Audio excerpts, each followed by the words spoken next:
Good afternoon and welcome to the Dibble Institute's May 2020 Second Wednesday webinar. We're pleased to have Dr. Sarah Halpern-Meekin as our guest to talk about her important work on relationship churning. And we'll talk a little bit more about that. My name's Kay Reed. I'm the Executive Director of the Dibble Institute. And before we go any further, just a few housekeeping things. What we've learned from a lot of experience is that if you can't hear us for whatever reason, please log off and log back in to go to webinar. That'll probably correct the problem. If it doesn't, on your invitation is a phone number to call in on. Second thing, we will be recording this and we will be archiving the tape as well as any handouts so that you can have access to it and share it with your colleagues. Three, we have the option of asking questions, which please do. We'll be asking those of Dr. Halpern-Meekin after her presentation. And I just want to start with a quick hand raise, and the hand is on your control panel. How many of you are new? This is your first Dibble webinar. Can I see a show of hands, please, on who is new to the Dibble webinar?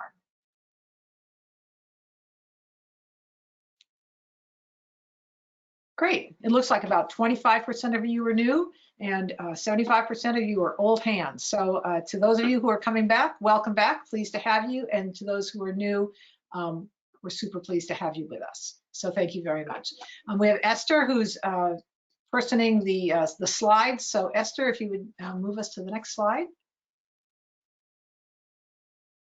So people often ask me, how did we get that funny name, Dibble Institute? And it's because of these two wonderful people, Charlie and Helen Dibble. They're our founders.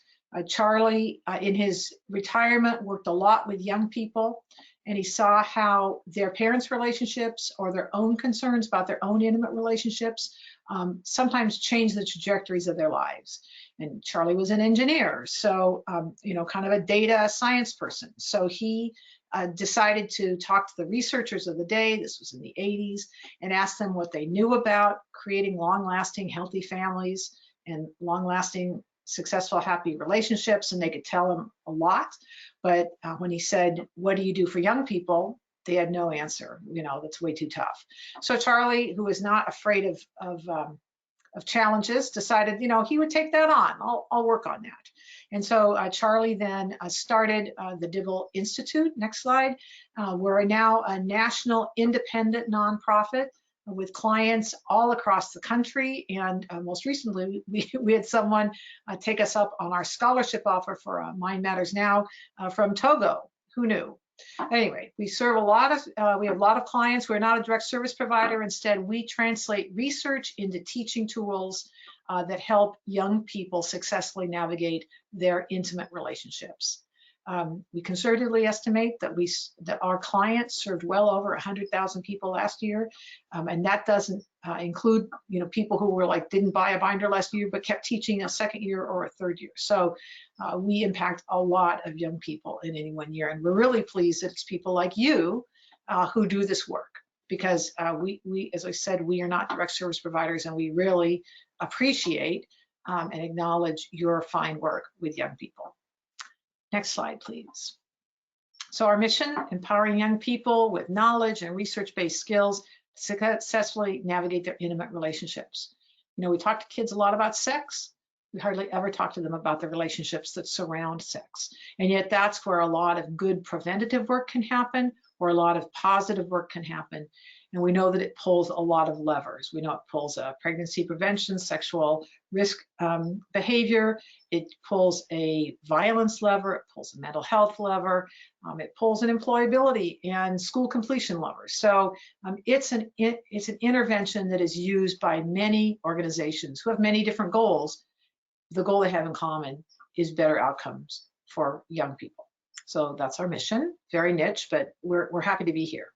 So we believe in research. Our key values are, we're big fans of research. And so our programs are based on research, and we research them, which means that sometimes as we understand more, then then we change our programs. We update or revise our programs. I was thinking this morning, I have a young great nieces and nephews, and thinking about how their parents strap them in their car and put them in just the right seat, and strap them just the right way. Well, when I was growing up, I'm a boomer, mom just tossed us in the back, literally, of a station wagon and no constraints at all. But science over time said there's a better way to transport kids. And so we changed. So that's what science does. It helps us improve lives because we study it and then we take action and we move forward. So Dibble, if we have any ideology, it's an ideology around research and science. Next slide. We're big fans of safe, stable, and nurturing families. We're fans of married families. We're fans of long-term, committed, safe, and stable cohabiting families, single parent families. Again, what's really important, and we'll hear from Sarah today, it's about stable, safe, and nurturing. So however they come, that's our goal, is to create those kinds of places for young people to be raised. And lastly, we believe that relationship education is for everyone. It doesn't matter who you love, it doesn't matter what color you are or where you came from or how old you are. There's something in all of us, I too have taken relationship education classes, can improve our relationships.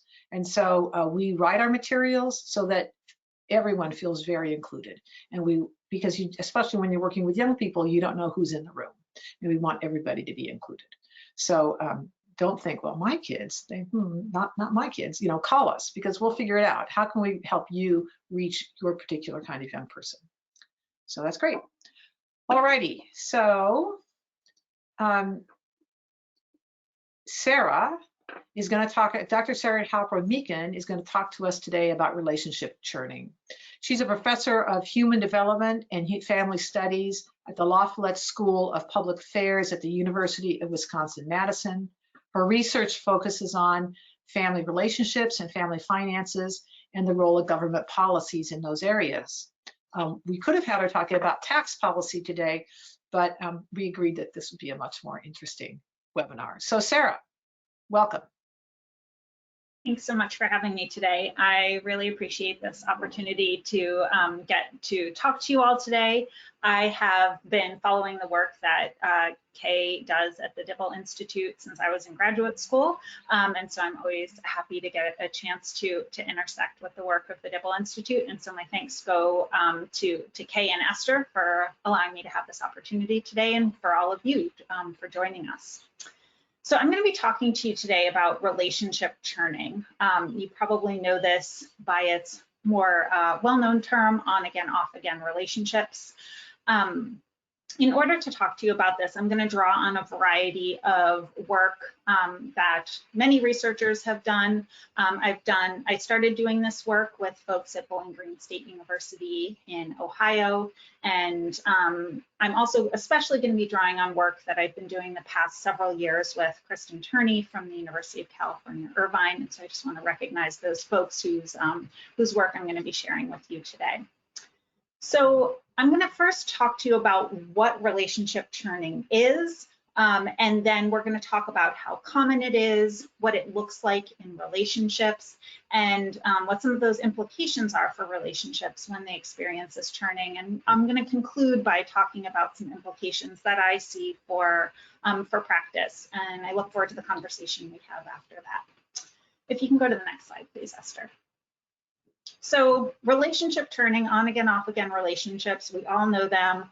Were Ross and Rachel on a break or not? Taylor Swift's ode to never ever getting back together. We have followed the drama of Chloe and Tristan as they broke up and got back together. Lots of complications. So we all know about relationship churning. We've done it ourselves. We've seen it in pop culture. Now I'm going to put this in a research context and look at this with my researcher hat rather than my People magazine hat on. Let's go to the next slide, please. So what are churning relationships? They're on-again, off-again relationships where people break up and get back together, or where people take breaks in their relationships. They can occur in dating relationships, cohabiting relationships, and marital relationships. We see them reported in all of those. Partners may or may not agree on whether or not they have churned. So it's not always clear, as we know from the Ross and Rachel example, whether or not people have broken up, because partners could have different ideas about that. Some studies look at another kind of churning, that's having sex with an ex. So sort of getting back together. Often people who have sex with an ex, we've seen in our research, do try to get back together romantically. And so these sorts of churning can go hand in hand. What I can tell you overall is this topic is pretty understudied in academia. So researchers often treat breakups as discrete events, right? Either you're broken up or you're together. It's either or. Let me give you a 0 or a 1 on this observation. And there's not really a lot of room for the messiness that we all know exists in romantic relationships in a lot of research. And so in the research we've done in this area, we're trying to understand this messiness more, how it presents itself, and what it means for the people who are experiencing it. There are some limitations in what we can do because a lot of researchers don't think about this feature of relationships. A lot of data sets collect that kind of discrete information. Are you together or are you not? And so there are very few data sets that actually allow us to look at this messiness. And I'm going to tell you today about the findings from some of the studies that do let us get into that detail. Next slide, please. So how common is churning? Among young adults, in some of the research we've done, we've seen that nearly half report breaking up and getting back together with their present or most recent partner. And among those who said that they had done this at least once, the average number of times they'd broken up and gotten back together was 2.5 times. So that means that people who are doing this once are often doing it more than once. We know that over half of young adults who broke up continued their sexual relationship in some way. And nearly 9 out of 10 exes who had sex with each other attempted to reconcile. And so this set of behaviors of breaking up and getting back together, of continuing a sexual relationship with an ex, are far from rare among young adults. Next slide, please. We can also use data from the Fragile Families and Child Wellbeing Study. This was a study that began 22 years ago now, following a birth cohort of children and their parents. And this is one of those rare large studies that actually asked parents about their relationship status and let them give answers like, we're in an on-again, off-again relationship. And so this is one of the few opportunities we have to use a large data set that's had 5,000 families in it to look at this breaking up and getting back together data. The Fragile Families and Child Wellbeing Study recruited from moms who had given birth in hospitals in cities of over 200,000 people. So this is not representative of the entire country, but it captures a lot of areas of our country.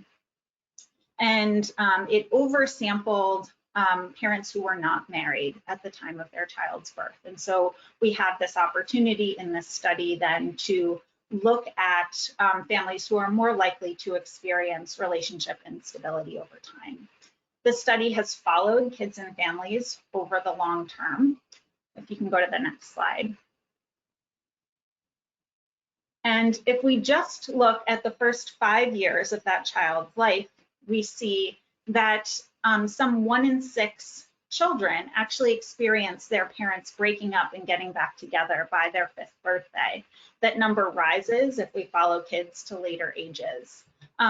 But you can see it's actually just as likely for kids to experience their parents breaking up and getting back together as it is for them to experience their parents breaking up and not repartnering, that is, being stably broken up and not repartnering. So churning, even though researchers often don't pay attention to it, is a really common experience, not just in young adult relationships, but also in the lives of children as they see their parents churning. Next slide, please. We can also draw on some smaller studies that have drawn on more specific populations to understand more about churning. We know from such studies that there are similar rates of churning in same-sex and opposite-sex relationships. And we also know that partners can disagree about whether or not they churned. So in a survey we did, we saw that there was often discordance between partners in their reporting about whether or not they had ever broken up and gotten back together. So this, our ability to understand this is shaped by the data we have, and also by the fact that people who are in the same relationship might actually have a different understanding of whether or not they've ever churned. So I'm going to turn now to talking about what we know about churning relationships. Next slide, please. So among individuals, we know that one episode of churning is predictive of future episodes of churning, and that doesn't go away once couples further solidify their commitment by cohabiting or even by getting married. So it's telling us that this churning may set something up or may be indicative of some features of the relationship that set things up to be tumultuous, not just in its present status, but as that relationship moves into the future. We've also seen that relationship churning is associated with a number of more negative relationship outcomes. That includes increased psychological distress, lower relationship satisfaction, lower dedication or commitment, and worse communication. So people who are in churning relationships report worse outcomes along these lines. But interestingly, we also see higher reports of intimate self-disclosure among people in churning relationships. That is, sharing, sharing things that are close to you with your partner. And that gets us started thinking about, well, why do people get back together? Maybe it's these connections, and we'll talk about that more in a little while. We also know from research that churners are more likely to report conflict, and they're more likely to report intimate abuse. In some research we've done, we saw that desistance from abuse is more likely among those who stably separate than among churners. And so breaking up with a partner and moving on to another relationship, that was more predictive of not experiencing intimate abuse than breaking up and getting back together with the same partner. So as we think about disrupting intimate abuse, we see that churning could be tied up in that. Next slide, please. So what else do we know about churning when it comes to children? We've seen in research that we've done that churning fathers are more involved with their kids than stably broken up fathers. And this may or may not come as a surprise, but it's telling us that the way that family life proceeds for children and for parents might look pretty different depending on whether parents are separating or whether parents are separating and reuniting. We also know, however, that churning parents report higher levels of parenting stress than stably together or broken up parents. So parenting stress is different than regular stress. Parenting stress is feeling like the demands of parenting exceed your ability to meet those demands. And so parents who are in churning relationships are reporting feeling more stressed out by the demands of parenting than are parents, not just those who are stably together, but those who have broken up as well.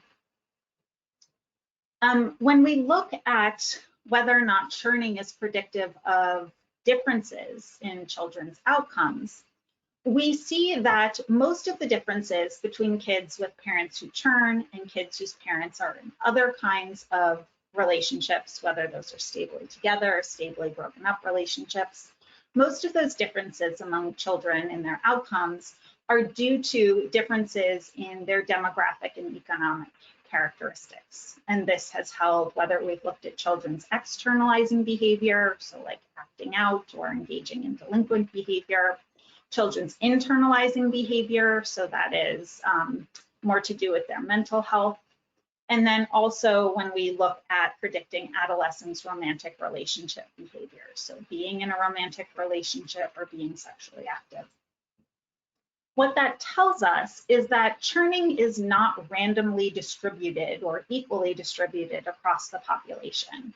So there are certain people, certain kids, certain parents who are more likely to be experiencing churning.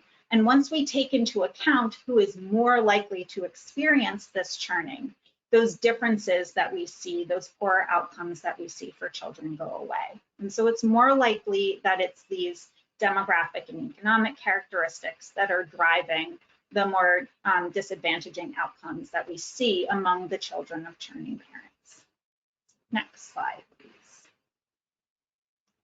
So this question I raised before, why do people get back together? There's a lot of reasons. I'm going to talk about some of what we know from the research. So one reason why people might get back together is if there are one-sided breakups versus a mutual breakup. So if both parties did not want to end the relationship, that is predictive of the partners being more likely to get back together. So one person is likely in the driver's seat there. As I mentioned before, we see that couples who have higher intimate self-disclosure are more likely to experience churning. So that feeling really connected, like you've shared vulnerable things with this partner, maybe drawing people back together after they've broken up. We also see in research that uncertainty about why the breakup occurred is predictive of future churning.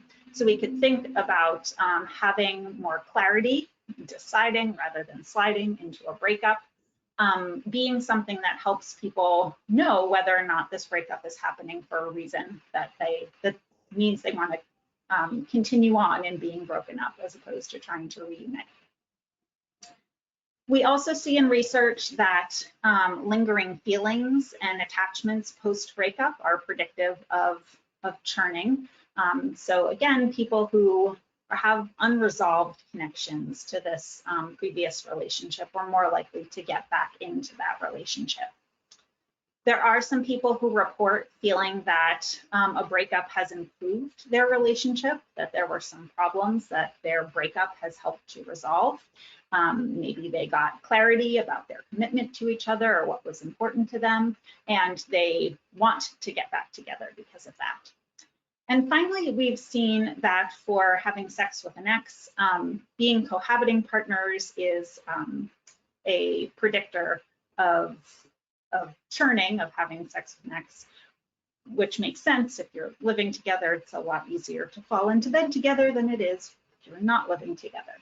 So these relationship factors can really shape whether or not people are getting back together and why they're getting back together.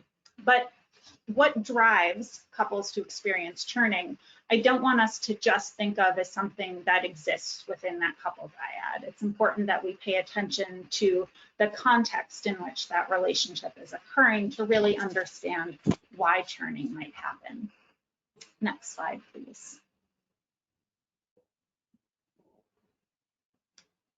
So when there are structural or situational factors that are undermining relationships, as opposed to the qualities within the relationship being what undermines the relationship, then we could imagine that couples who weather these stressors will be more likely to be drawn back together after they break up, because it wasn't really a problem within the relationship that led them to break up before, but rather the experience of these external stressors that undermine the relationship. So folks in certain structural or situational positions are more likely to churn. So what we see in research is that couples who are experiencing economic distress are more likely to churn. We know from other research that economic distress undermines and stresses relationships. And so we see it doesn't just lead people to break up, it also leads people to churn. In some research we've done, we've seen that a partner's incarceration is predictive of churning. So we know incarceration is certainly a stressor on the relationship. one of the partners is removed from the relationship, not by choice, and that can lead the couple to break up, but then also be likely to churn. We've seen that parents' relationship history is predictive of churning. This is something I'm sure doesn't come as a surprise to any of you, but the experiences people have had from their own parents can affect how their relationships play out themselves. And then finally, we see that race and ethnicity is predictive of churning, with people of color being more likely to experience churning. And this would be connected. We can think about the structural or situational factors that people of color are more likely to experience, such as systemic racism and discrimination, and how those stressors can undermine relationships that couples are having to negotiate. So that's why people might get back together. But I want us to think about what churning actually means. Next slide, please. So what does churning tell us about a relationship?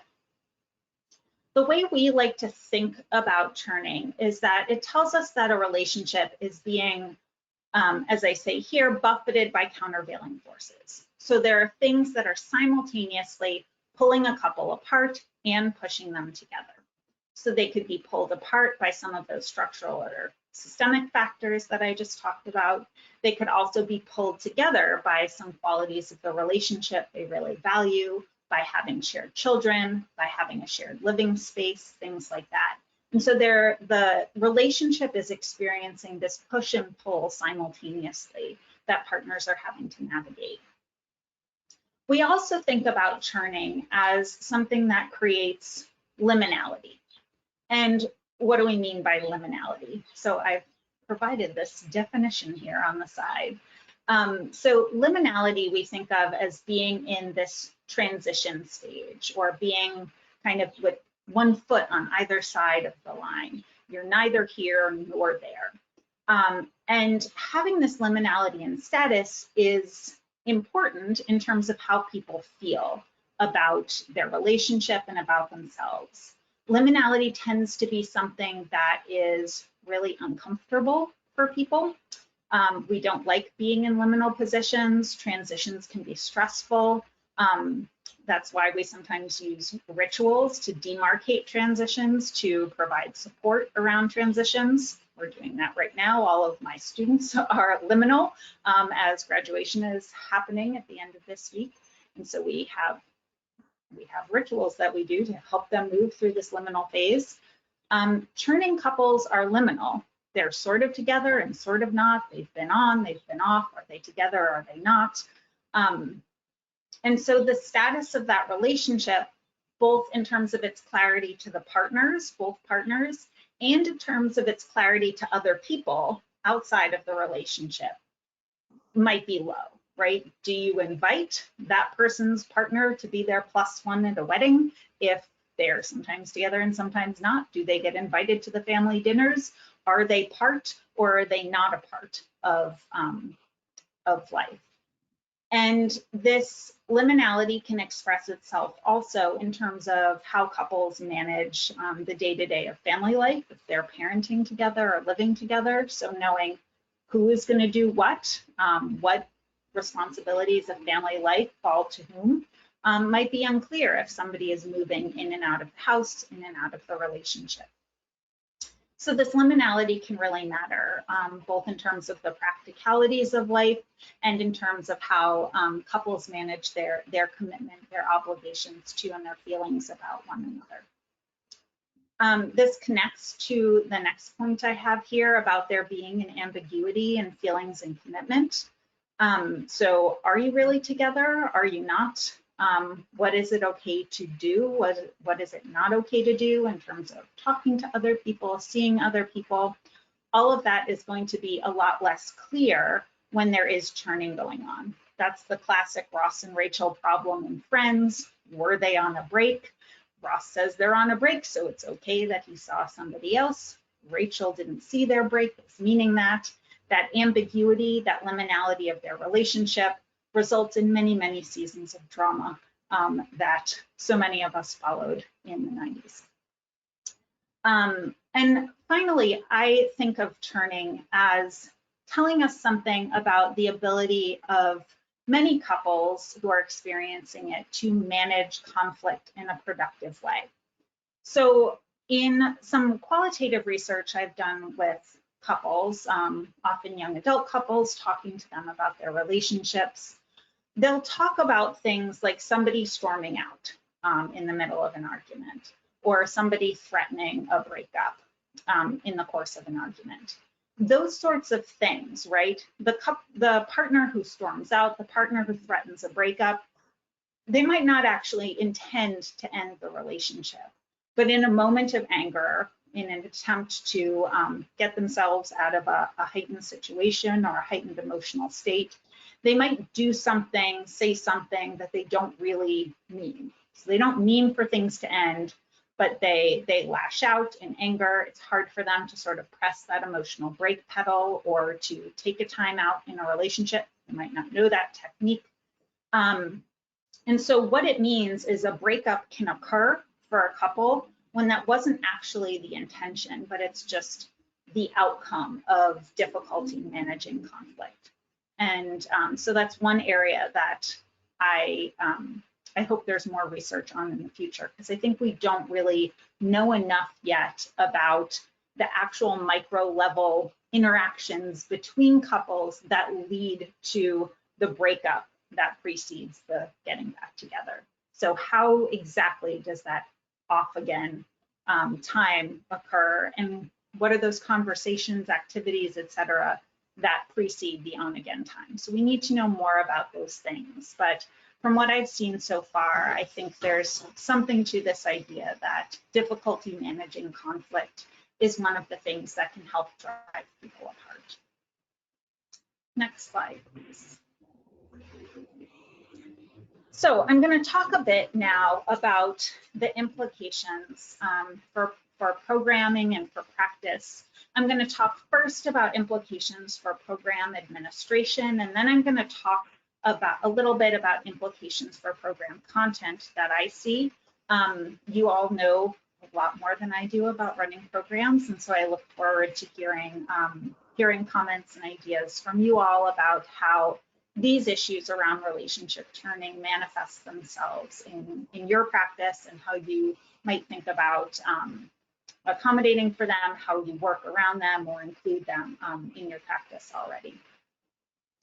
So when we think about program administration, when we think about how to run programs, I think there are some complications that recognizing churning raises.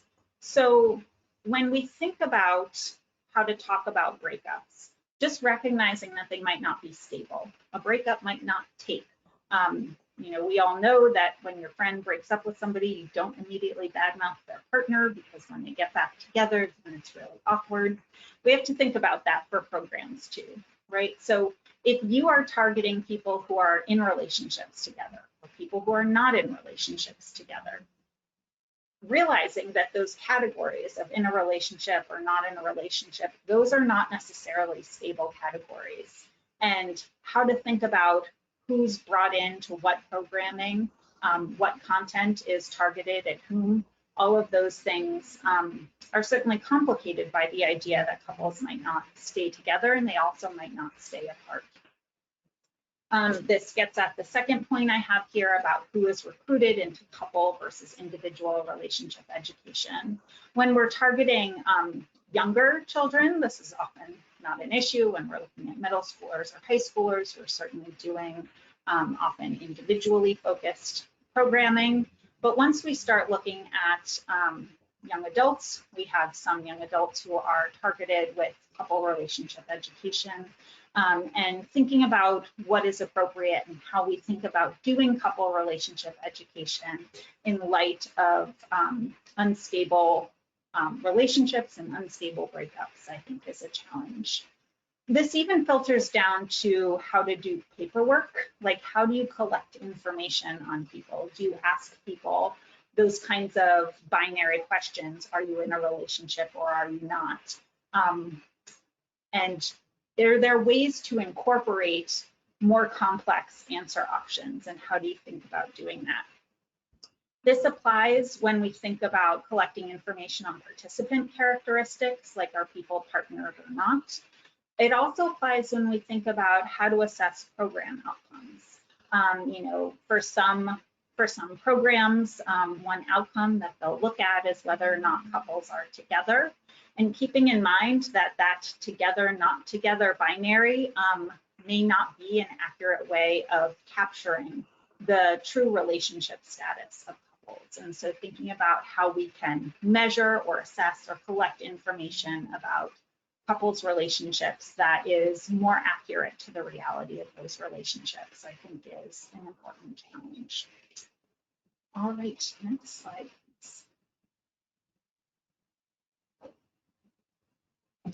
So in terms of implications for program content, I think it's important that we think about the ways that past relationships and partners may be future relationships and partners, and that affects perhaps how we talk about those past experiences, and how we might prime people to think about how their past relationships can inform their future relationships, and how they want their past relationships to inform their future relationships. So having the possibility of churning be part of what we talk to people about and what we ask them to consider when they think about engaging with their relationship future, with their ideas about what a good relationship looks like to them. I also think it's very important that we avoid, just as we do a simplistic measurement of relationships together, not together, we also should avoid a simplistic presentation of relationships. So I certainly have talked to you about churning relationships like they tend to be associated more with negative outcomes, but they're not like that for everybody, right? There's higher intimate self-disclosure. There are things that are drawing people back together. And I think it's really important that we don't paint with a broad brush. Churning relationships is necessarily bad. There are not necessarily good or bad relationships for partners. Relationships can be experienced as both good and bad. So there are things that are drawing people together at the same time that there are things that are pushing them apart. And so recognizing that complexity that people are navigating as they're thinking about the relationships they're in, and they're trying to get clarity about how to or whether to move forward in those relationships is important. So recognizing everything that people are navigating, negotiating as they are experiencing their relationship, the good, the bad, and the ugly, I think is very important. I'm sure this is a topic that that has come up in these webinars before, but to draw on Scott Stanley and others' work, we want to support deciding, not sliding. I talked about before how we know, for example, that couples who are living together already are more likely to have sex even after they break up, right? That's likely to be sliding. You're there, I'm there, so it's easy to just fall into this. And so thinking about how we can work with couples, work with individuals, to be thinking about being decisive about the future of these relationships. When a breakup is difficult, one of the ways we can end the pain of that breakup is by getting back together. That relieves the pain, the difficulty, the discomfort, the sadness of the breakup.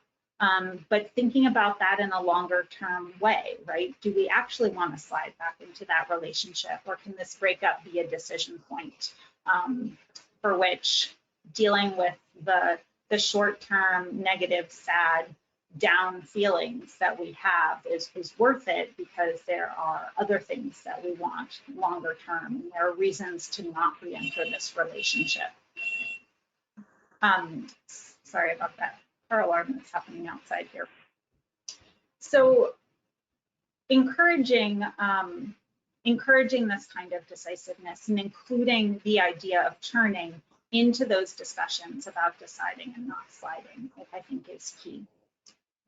Finally, I would say that we would want to think about, and this is something I would look to you all for help in thinking about, are there ways to turn reconciliations into beneficial turning points?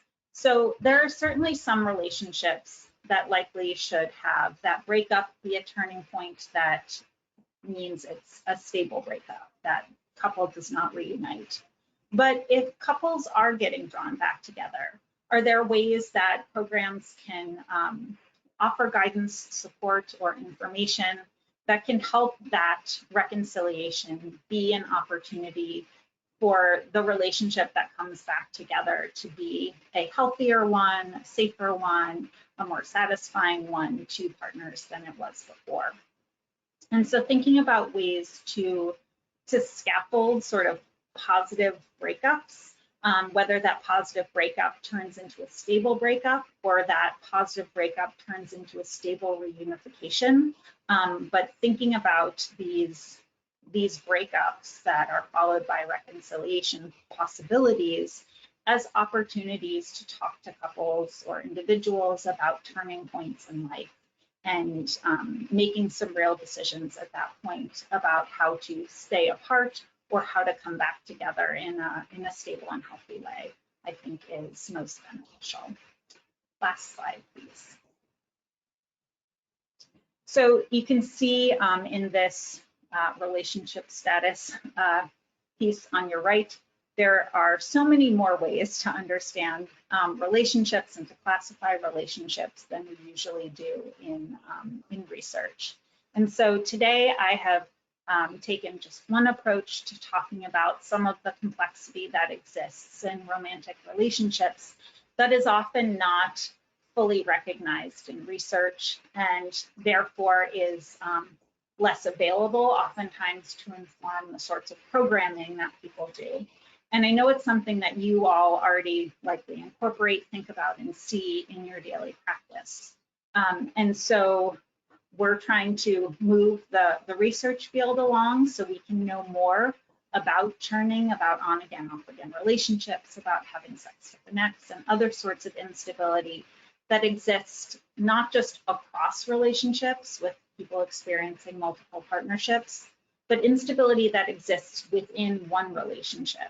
And we think about the way that that instability experienced within one relationship can cause challenges for couples, it can cause challenges for their children, and potentially also, as I was encouraging on our last slide, present some opportunities for thinking about greater decisiveness and for building toward more positive relationship outcomes going forward.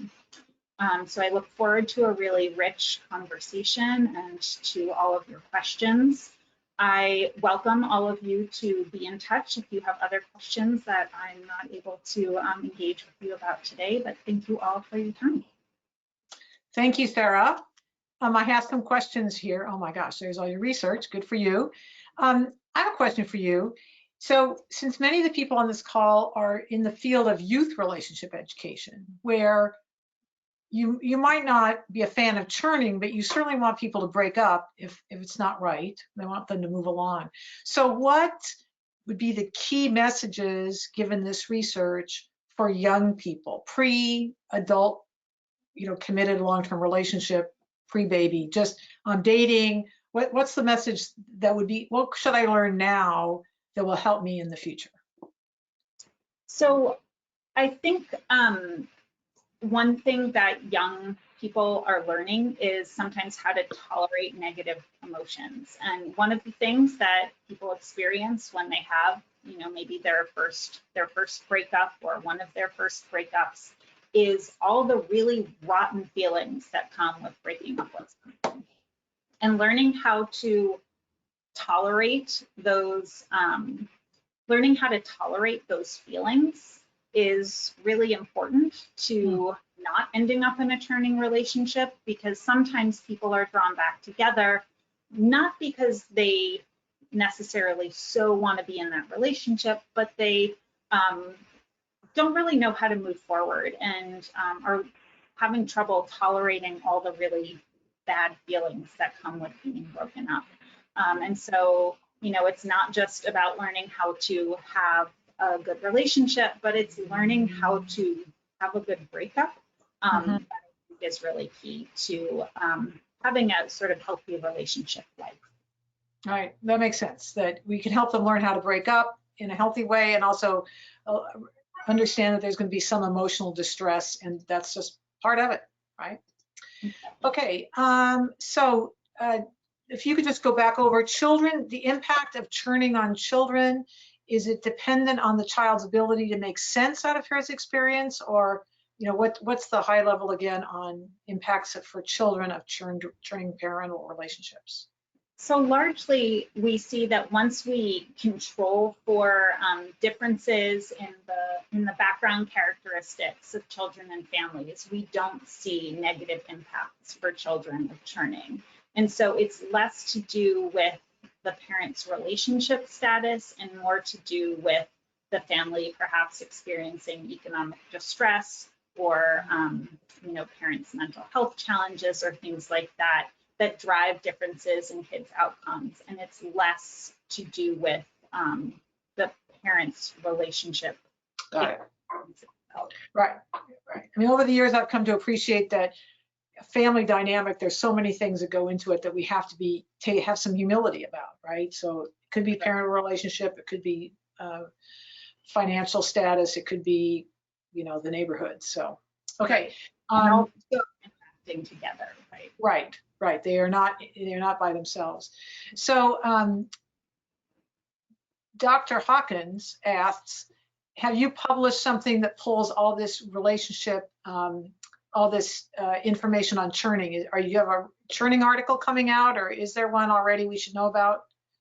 So that last slide that that we briefly showed some of the research that I have done with some colleagues and that others have done as well. So it's just a brief list of some of the research that exists on churning. I'd certainly look to Alan Hawkins to run the meta-analysis. To see I think he's volunteering.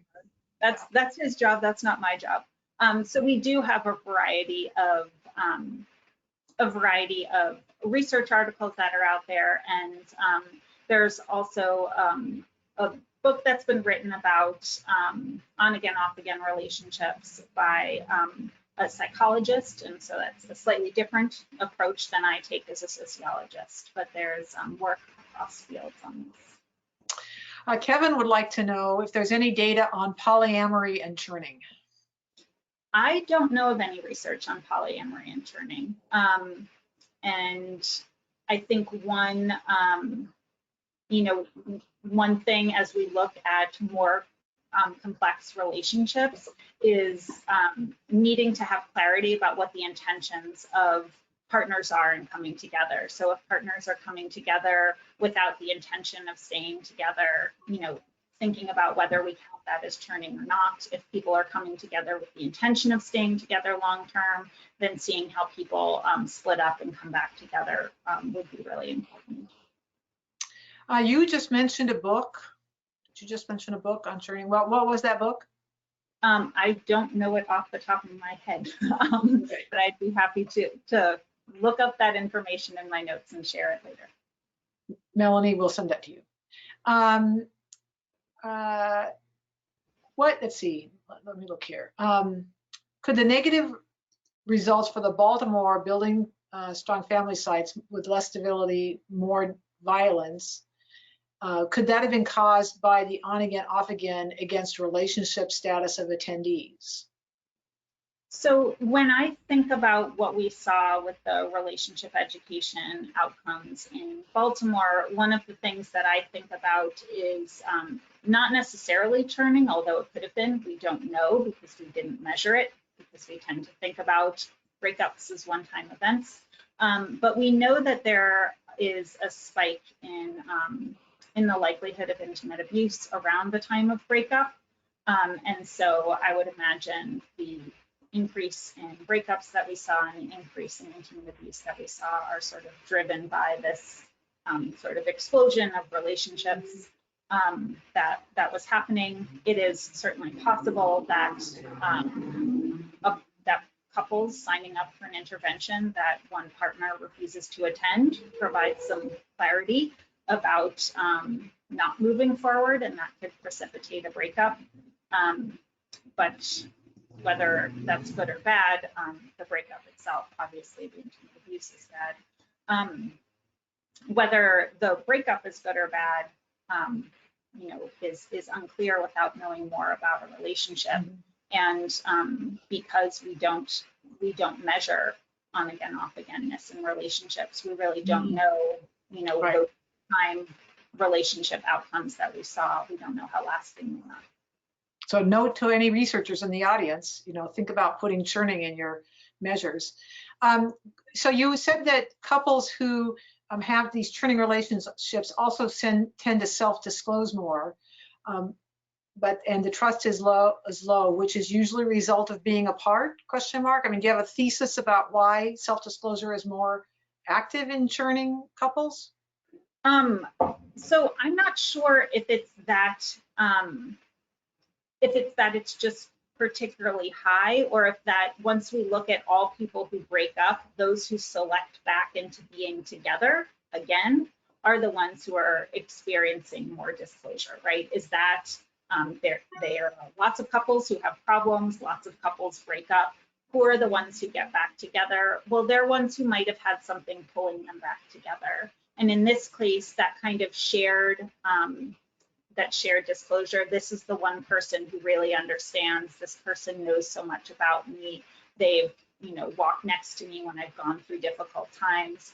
That feeling of connection might draw some people back together. Okay, thank you. Someone asks, Jacqueline asks, I work in sexual violence education and preventions. What recommendations do you have, if any, for youth in need of a resource? She often cites the website Join One Love. So anything that you have for churning for people? No, I don't have any resources for churning. I've done some work on youth relationship education and adult couple relationship education. I don't know of anything that focuses a lot on churning. So if anyone in the audience does, I hope to learn about that from you. Okay. So based on your conversation, it sounds like you're mainly focused on heterosexual and cisgender relationships. Is that correct? Or do you know of any data on other relationships? Yeah, so I think I mentioned some research by Kale Monk and some others who have looked at both same-sex and opposite-sex couple relationships and found that churning is similar in both same-sex and opposite-sex relationships. As I said, we're really constrained in studying churning relationships. There's not a lot of great data. So we have done a lot of our research looking, I've drawn on the Toledo Adolescent Relationship Study, which has no limitations in terms of people needing to be cisgendered or being in same-sex or opposite-sex relationships. So some of the research I talked about today draws on that source. The other source that I draw from in my research is the Fragile Families and Child Wellbeing Study. Again, parents don't need to be cisgendered, but to be in that study in the first place, people had a shared biological child that brought them into the study. Most of those couples around the shared child were in an opposite-sex relationship. Certainly some of their past or future relationships need not be opposite sex, but the main parental relationship we're observing there is an opposite sex relationship. So hopefully there's a lot more data that will be collected so we can understand a lot more about what churning looks like. We need more research. Basically. Right, great. So I'm gonna circle back to the question before last on recommendations for young people. I was gonna suggest that if you go to the Dibble website, under free resources, a place called links, there's links for teens, and there's lots of good websites that we've accumulated for working directly with teens. Of course, we're a big fan of our own educational programs, which are preventative, and I'll give you my email at the end of this if you want to chit chat about that. How about using the children as weapons against the other partner in a churning relationship? So kind of like in a divorce situation, but with churning. So I don't know whether or not that occurs. The fact that we don't see worse outcomes for children when their parents are churning versus stably broken up would suggest to me that that's not at a heightened risk of happening in a churning relationship versus a stable breakup. We do see that fathers are more involved when they're churning versus stably broken up. We do see that parents are experiencing more parenting stress when they're churning versus stably together, stably broken up. And so that suggests to me that there are certainly challenges and stressors that come with parenting in the context of an unstable romantic relationship, but I don't see suggestions that churning couples are at a heightened risk compared to other kinds of breakups of involving their children in their relationship struggles. Good to know. Okay, last question. Is there a correlation between churning and trauma bonding? I don't know of research that looks at that, so I can't speak to that. And again, with the measure I have of intimate self-disclosure, I don't know what the content of that disclosure is, right? I just know that couples are reporting more of that kind of connection. And so it could be, a connection that comes from bonding over trauma. Got it. Well, thank you. Really interesting topic, and so much we don't know and have left to learn. So you researchers out there, get busy. All righty, let's talk about, so Esther, there we go. So thank you. We will be putting these slides and an archived version of the webinar on our website at dibbleinstitute.org, and you can, and we will also answer any questions that were not answered and figure out what that book was. So let us know if you have any questions. Next slide, trying to get done by 2. All right, so we have, so lots of people have been impacted by the pandemic, and there's a lot of stress, and so we have free scholarships, or scholarships will pay your fee for Mind Matters Now, which are recorded lessons for adults to take our program Mind Matters Now. So please avail yourself of that and share it with your friends. We really want to help out. And if you go to our website under programs, Mind Matters Now, you'll find it. And I hope you take advantage of that. Alrighty, next one. So next month, we're super excited to have our friends from Mathematica come and talk to us about the success sequences. They've done research. So, we've talked a lot about the success sequence, and Mathematica went in and said, well, does it really matter what order and in what order and which ones you do and which ones you don't do? And so it's a very interesting discussion for those of us in youth relationship education on what we're finding out now about the success sequences. So thank you all for your time. Thank you, Sarah. Great to have you here once again. Appreciate it. And have a great rest of May, and we'll see you in June. Thanks so much.